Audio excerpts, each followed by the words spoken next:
In the summer of 2006, two groups of tourists took to the now closed hiking trail up Mount Robson in British Columbia.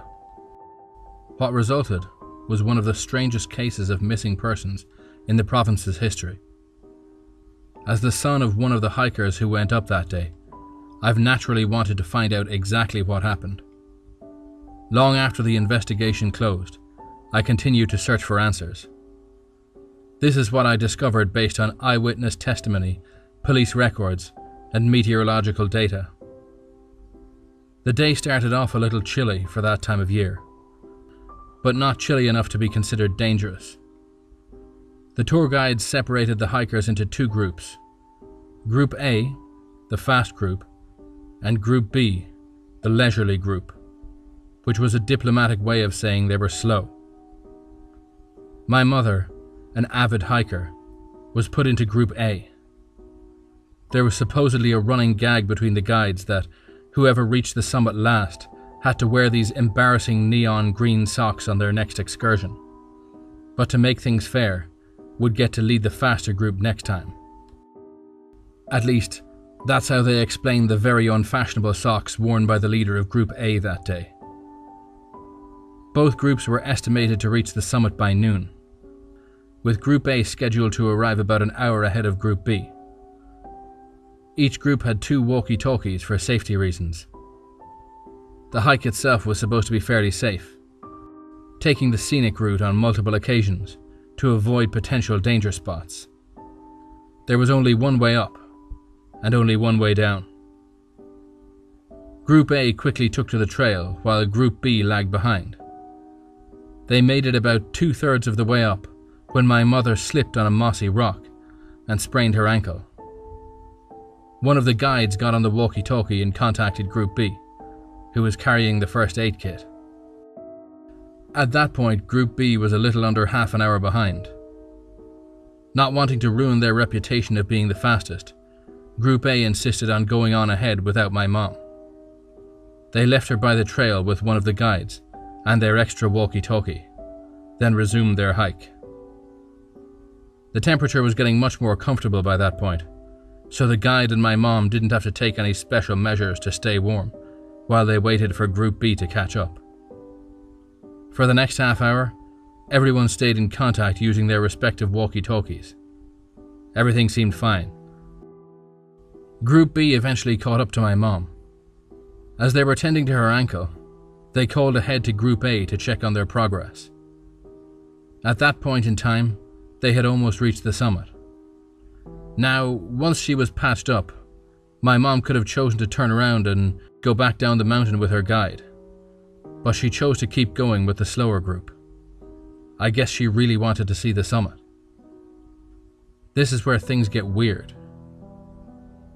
At approximately 10:55 a.m., a sudden increase in temperature and atmospheric pressure was reported. Based on meteorological data, there was a spike of approximately 15 degrees Celsius that dissipated by the time the devices conducted their next check.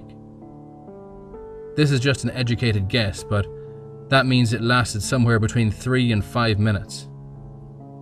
Now, to be fair, Environment Canada's meteorological services deemed this spike to be a glitch, but many people in the surrounding area did in fact report feeling a sudden but temporary wave of heat at around that time. What followed was a low atmospheric rumble that sounded similar to thunder, in that it seemed to reverberate through the sky, but with a softer, less fluctuating tone. There were no storm clouds at the time, and no planes were reported in the area. Despite this, Group B continued their trek up the mountain, with my mom in tow. When they reached the summit, they found themselves alone. They could see Group A's tracks all the way up to the summit, but they ended there. No tracks going down, no signs of going over the edge, no sign of them anywhere. The guides tried contacting Group A on the walkie-talkie, but never received a response.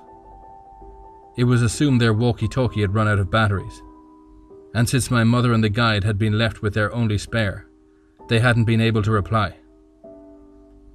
Investigators assumed they'd gotten lost in the woods, had never made it to the summit at all, that the tracks found were all from Group B.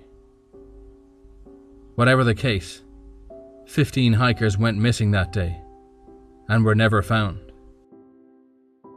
I often ask my mom to tell me her side of the story, to clue me in on any detail I might have missed or things that hadn't been reported. But she refuses to talk about it.